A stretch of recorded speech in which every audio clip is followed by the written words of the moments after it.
I won't recap all of that because the focus today is on the additional material, but I will just give a very brief summary and reminder of where we are.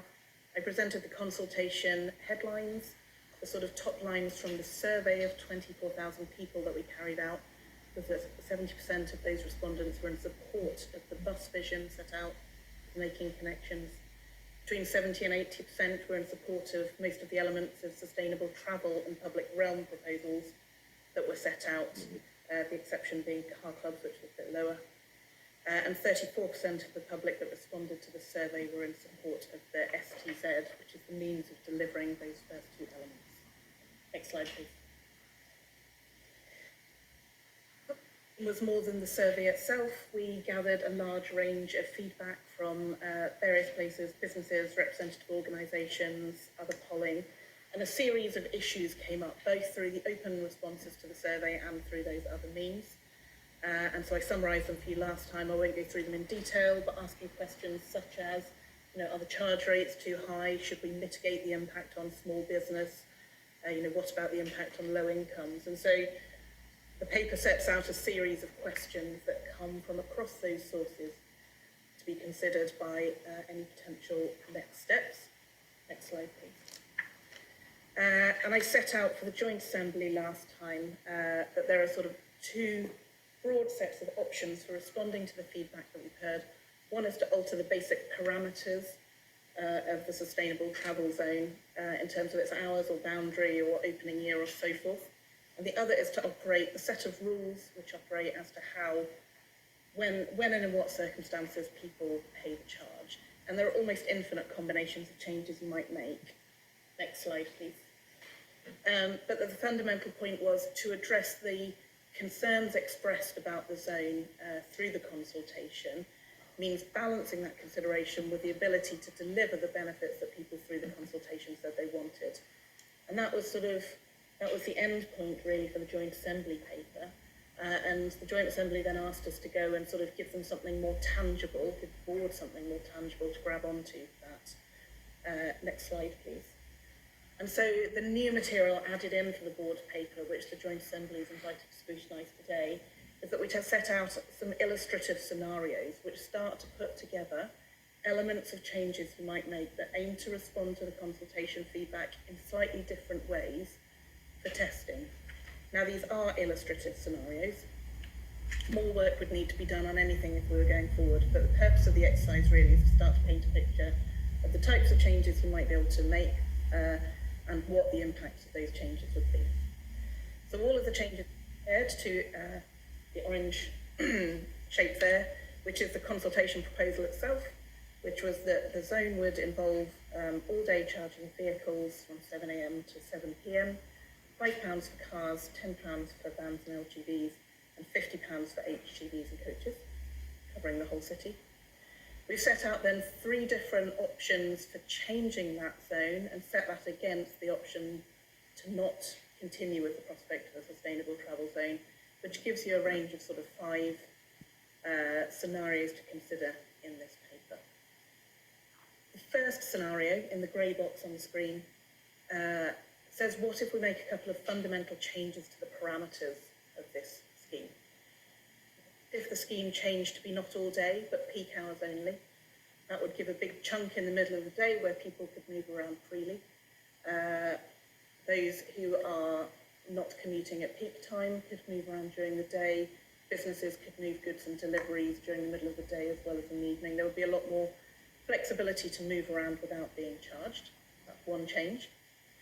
The second change aimed to respond to the consultation concerns around small businesses, self-employed traders and so on, around the sort of van charge. And says, what if, for a regular sized van, rather than charging that an additional £10, it came down to the car price of £5. So that's the second big change. And the third is to say, we heard a lot of concern during the consultation about the hospitals being in the zone. And so if we could develop an exemption that sort of virtually takes the hospitals out of the zone by saying if you're endpoint of the hospital, you don't get charged, that would be the third big change. So that's sort of trying to play around with the effective boundary and with the charge rate and with the hours in that package 1. It's just one illustration of what you might change. Scenario 2 aims to come at the same concerns, but in a slightly different way, saying rather than changing the core parameters, what if you sort of give additional exemptions or change that? And the one that we've tested here is essentially giving a large number of free days of driving to people that sign up for an account. There would be choices to make about specifically how that was designed. You might taper it over time, as we've done in this illustration, to say that you start with a large number, which is that equivalent to 3 days a week out of 5, that you can move around freely, and taper it over time. You could taper it down to to nothing over time, or you could taper it down and leave it at a base level of perhaps 50 a year. That confers a number of benefits. One is that it allows people to make choices about the sorts of trips that people told us during the consultation feel difficult not to do by car. So a weekly big shop or taking a pet to the vet or things like that, which just feel trickier than regular trips. It allows an element of trying to support the behavioural change that the scheme is designed to address. So starting to get people asking themselves, do I need to make a car journey today? Could I save it? Could I do it by some other means that supports that? And you'd have some control over how quickly you decrease it over time. So that's the sort of second where we sort of vary the rules of the scheme. The third one is a little bit of a hybrid of the two, tries to do a mix just to give you a spread of illustrative scenarios. And so that takes some elements from the first scenario, moving to peak hour only charging, removing the hospital virtually from the boundary, adding some free days in account holder free days. It also drops the charge for cars to £3. So that's the scenario that goes furthest in terms of responding to consultation feedback about the concerns about the zone. You'll see as we go through it's correspondingly the scenario that goes least far in terms of being able to deliver the things that people told us that they did want through the consultation. And all of those scenarios, as I said, are set against the option not to continue with the option of sustainable travel zone. Slide, please. Changes that we've suggested and tested for these scenarios, but there are a number of other things that sort of could be considered in any scenario and probably need to be bottomed out in response to the consultation. So we've put a little bit of detail about the potential definition of a low-income discount, but there would be more work to be done to refine how that should look. There was feedback during the consultation that mopeds and motorbikes should either have a lower charge or should not be charged. We need to think a little bit about the treatment and charging of goods vehicles and whether there's a case to do anything there, particularly around particular sectors or by size of business. We've been asked to have a little think about whether there's more that can be done to support unpaid carers, charity volunteers or community groups, whether a 6 p.m. finish is more appropriate than 7 p.m. to allow more evening activities, sports and so on in the after-work period. And the definition of the 3 days of the scheme. It could be that the 3-day scheme applies to households at a certain address. It could be that it applies to cars, and there will be different implications for either. And to consider whether, if anything, should be done about those who live near the boundary of the zoning community. So in any scenario, you would probably think through those issues in the next step. Next slide, please. We've done some high-level assessments of what those might cost. There would need to be more detailed work on the details of how those played out.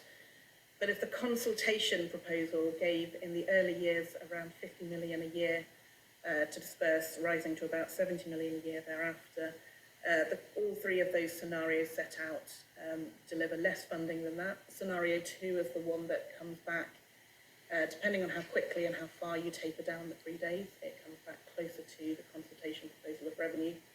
Scenario 3 gives less money than 1 and 2, and of course the option to not take forward a zone, then there's no income from the SPZ. And for the bus network to be delivered as set out, we'd need to look at other options for funding in that scenario. Next slide, please. Based on modelling that we already have to develop these scenarios, we can say with reasonable certainty that all scenarios should improve congestion, bus speeds and reliability. Because remember we discussed in the last meeting that putting money into bus services is important, particularly for those services that aren't commercially viable and serve social needs. But that money isn't the only thing that's needed to improve the bus network for people. At the moment, one of the big factors underpinning the unreliability of bus services is that they're stuck in congestion with other traffic. So bringing down the overall level of traffic is really key in improving those services. So all of those scenarios should improve that. The modelling suggests that in 2041, in a do-nothing scenario with no STZ, traffic speeds will be down at 9 to 11 kilometres an hour. They would be about 60 to 65% faster in the peak in scenarios 1 and 2, and scenario 3, an improvement but less so, 50% faster. Assembly also asked us to set out equalities issues. The equalities issues are always, there's no sort of paint by numbers answer to equalities. There are a range of factors to be considered for various different protected characteristic groups. So again, as with everything, more work would need to be done on this, but in general, investment in buses is a progressive measure. It has more positive benefits in general for protected characteristic groups and lower income citizens who are much more likely to be bus passengers and to be reliant on buses. In terms of the scenarios where you go to peak hour only charging, it's worth flagging that key workers and shift workers and those with fixed hours may be less likely to vary their working hours to avoid a charge than perhaps desk-based workers, which means that the relief that some people get from the move to peak hour charging may not necessarily apply to all, whereas a scenario with 3 days can sort of be used equally by everyone depending on their own patterns. The scenarios with slower bus rollout is probably going to disproportionately impact rural residents who are lower income but don't qualify for an exemption, who may be more dependent on buses. Scenario 3 in particular, which is the scenario with the lowest revenue, is probably the one that's least likely to benefit those living further away from Cambridge in terms of the ability to deliver rural buses. And it's worth flagging finally that in the do-nothing scenario, at the moment we know that commercial bus networks are struggling, patronage hasn't returned post-COVID, rural routes are commercially difficult to deliver. That situation is likely to continue getting worse unless some way is found to continue funding them. And so in the do-nothing scenario, the fact that buses are likely to, more services are likely to be withdrawn, will disproportionately impact the poorest and those with protected characteristics. Please.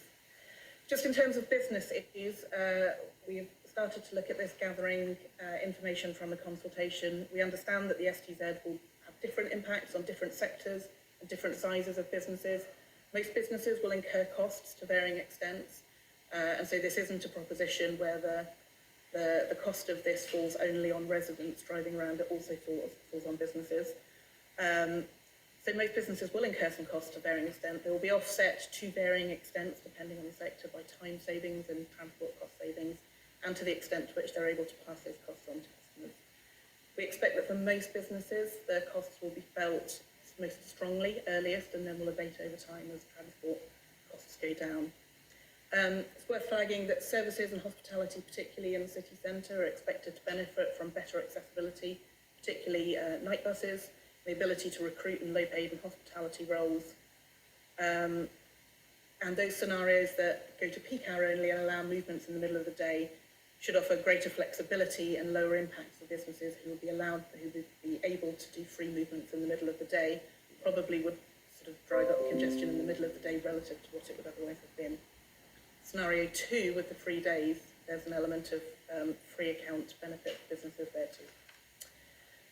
And finally, in the do-nothing, it's worth flagging that this is an area with a really strong and growing economy where we know that if they go unfilled and businesses struggle to attract and recruit staff, and so in a scenario of doing nothing, that would continue to be a challenge and would like to get very much worse in terms of being able to retain those staff, particularly key workers and lower paid who may not be able to afford to live close.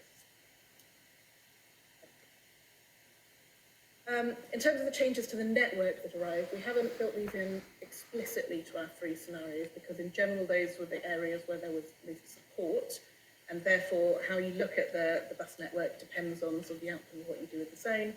In general, though, principles to consider from the consultation is that a network less focused on the city centre, more multimodal use of the park and ride, so park and cycle, walk and bus, more focus on usability and safety of the network, and the observation that frequency and reliability matters to people as much as fares and new routes, but as I said, cannot be delivered by revenue alone. Next slide, please. We've just put a little bit in the paper as well about the potential to ramp up bus services. We spoke in the last meeting about the fact that the GCP board has set aside £50 million to start paying for the buses in advance of any charge coming in. We've put a little bit more detail about the sequencing and priority in which those might come, drawing in part on the consultation feedback, which is set out there, where fare subsidies might be able to come in from as soon as next year, depending on a decision, increasing up through out-of-hours park and ride services, new orbital routes, and then towards the back end of that ramp-up period, increasing route frequencies. Next slide, please. So the papers to the board on Thursday asked them to note the feedback from the consultation, as the Joint Assembly did, to note and comment on those illustrative scenarios that have now been added compared to the Joint Assembly paper, then to request officers to work with county to develop a preferred option based on the technical work and your steers for consideration in the autumn, to work with CPCA to impact what we found into their bus reform work and network review, and to start to flesh out the detail of what that ramp up of bus improvements might look like for decision in December, depending on next steps. Thank you, Kate.